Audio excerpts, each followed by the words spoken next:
All right. Hello, my name is Josh Cahill. I am the deputy. Louder? Yeah, that. Oh, there we go. That's louder. Okay. So maybe we just. All right. I'd like to introduce myself. I'm Josh Cahill, the deputy director of LSIC. I'd like to introduce our next speaker. I've known her for about 20 years, and I'll tell you a little bit about her other than what you already know about her. So she is very involved with Clipper. She is the deputy principal investigator for Trailblazer. They'll be heading to measure water contents of pools and elsewhere. She's also recently become the lead scientist on the rover multispectral microscope, which will be exploring one of these extreme environments, a lunar swirl and magnetic anomaly, in the next couple of years. Her name is Dr. Klima, and she's here to give you an update on LSIC.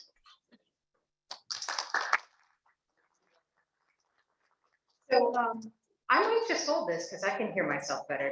Can folks hear me better if I'm doing that? And then I feel like a lounge singer, which is fantastic. All right, I'm going to try to make this quick because I want to get us back on schedule, but I would like to give you an update of what we're doing with the consortium. And for those who are new to our meetings, I also want to give you a little bit of an overview, because one of the biggest things we're trying to do with LSIC is to reach out to more folks. I want to see new faces. I want to see new innovators across the country from communities that haven't maybe been as engaged in the lunar exploration community before. And we want to make this as an environment where you can thrive, where you can get funding from NASA, where you can get funding from venture capitalists and really participate in this effort, because it's going to take everyone to make this effort a reality. And this can be, as we move towards a sustained presence on the lunar surface, this will be a great stimulator for technology development, as many have said before this morning already, both for the sustained presence itself, but also for on Earth and making our lives better here on Earth. So I hope that many of you who are not already members will join us and come along on this lovely journey. So go ahead, next slide, please. Jim covered this a little bit, but I just wanted to say, we have the point of the Lunar Surface Innovation Consortium is, first of all, to help accelerate the development of technology, assess the needs, understand the readiness of technologies that are out there, and also understand the gaps that are present. And this is NASA's way to speak directly to the community and have them be part of the planning. So not just get some funding and do their thing, but they're really looking at this overall portfolio and understanding how it feeds into the Artemis program and how it can be used to create this sustained presence. So this is your conduit to be able to give feedback to NASA. We will talk about it at LSIC meetings. I'm going to go through some of the focus group updates, but basically what we have is we have these 2 semi-annual meetings with the consortium as a whole, but we have ongoing dialogue throughout the year in focus group meetings and in some of the other tools that I'll talk about, so that you can keep giving feedback to NASA and NASA can get in there and give you more information about their plans and their roadmaps, and we can really keep this dialogue going. Another goal of LSIC is to make recommendations for the executable strategy. So we will be talking, especially tomorrow, about kind of building on the roadmap for establishing a sustained presence, and where are the pieces that we need autonomy and robotic infrastructure in order to make this happen. So where can we use some of the things NASA has invested in to build up this infrastructure, to maintain it, to operate it, and what's missing? Okay, so we're going to ask people online and in person to talk these problems through and really brainstorm. Another really important goal of LSIC is to provide a central resource. There are other resources out there, and we're trying to leverage those and connect them. Things like League. You're going to hear later from the Next Generation Lunar Scientists and Engineers group. These established groups, we're trying to connect with those and then build technology-specific resources for the community to use. And then, as I mentioned previously, we really want to foster this growth of the community and networking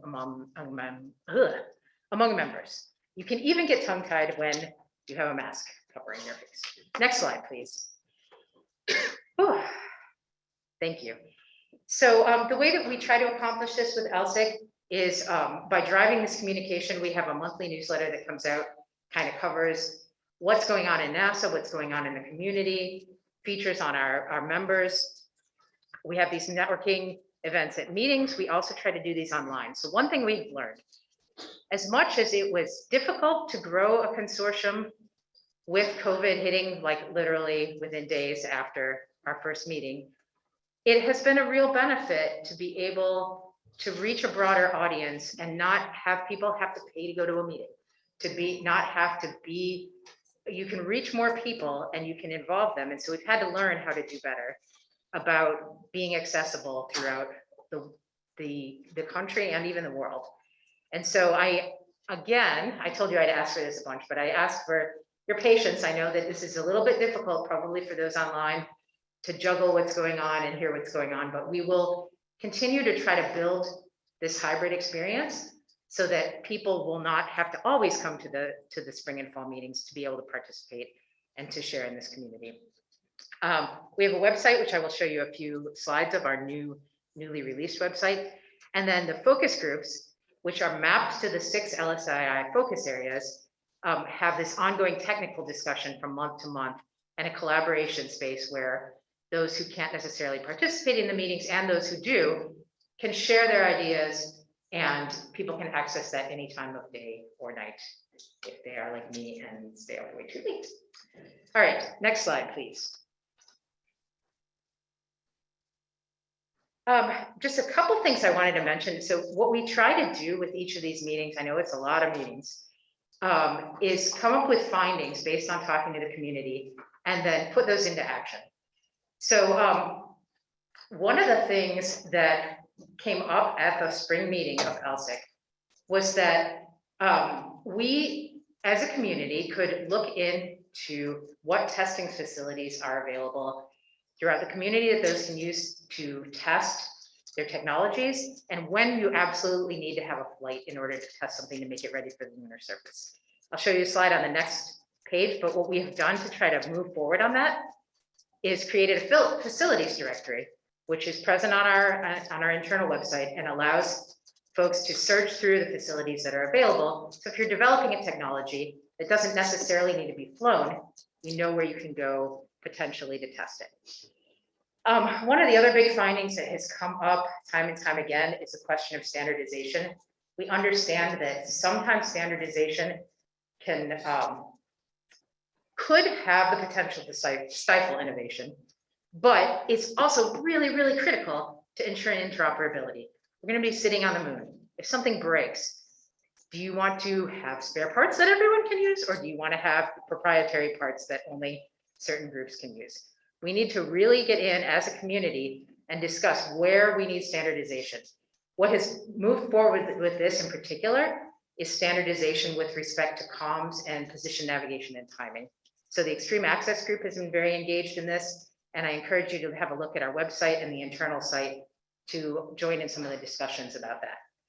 And then finally, we have a lot of industry involved in this community. And one of the comments that came up in the spring was that we should look at some of the other small business initiatives across the greater technology community and try to build on what they did and make those accessible. So one of the groups that was raised was AFWorks. And so we do have the director of SpaceWorks, which is AFWorks for space, basically, joining us on one of the panels. So we've tried to gear the panels towards looking at how you can make use of these other techniques and how we can foster innovation throughout the community. Next slide, please. I am not going to do a good job catching us up. What's my hand supposed to be? By now, right? Oh my goodness. Okay. So here is the link for the facilities directory. We have this on Confluence, and then there's a facilities survey for ISRU. These slides will be online, so I'm going to go through them a little bit quickly. Next slide, please. Next slide again. Next slide again, please. Thank you. Just some quick updates on what the focus groups have been working on. The ISRU focus group has worked on forming different breakout groups. So over the last 6 months or so, they have developed the groups to look in specifically to water prospecting and mining, O2 extraction. One of the big things they've been talking about, which I hope some of the business members of the community are really interested in, is this value network mapping and understanding how do we actually get from the concept of like, we're going to make some money in space to understanding where investments should be made to build a lunar economy, and to understand who are the customers and who are the providers, and to make those connections. And then working again on the laboratory facilities. Go ahead to the next slide, please. Now, dust mitigation. Dust mitigation has been working on a lot of community building and whatnot. There's a who's who in dust mitigation on the resources page. The goal is to really identify the gaps that need technology development and really harness the power of the focus group members to spur the technology. We've grown the group somewhat, actually quite a bit since our spring meeting. And that's one thing. So we are building out these groups so that more people can speak with the community and make sure that we understand how the work that folks are doing integrates with NASA's plans and get those communication lines open. Next slide, please.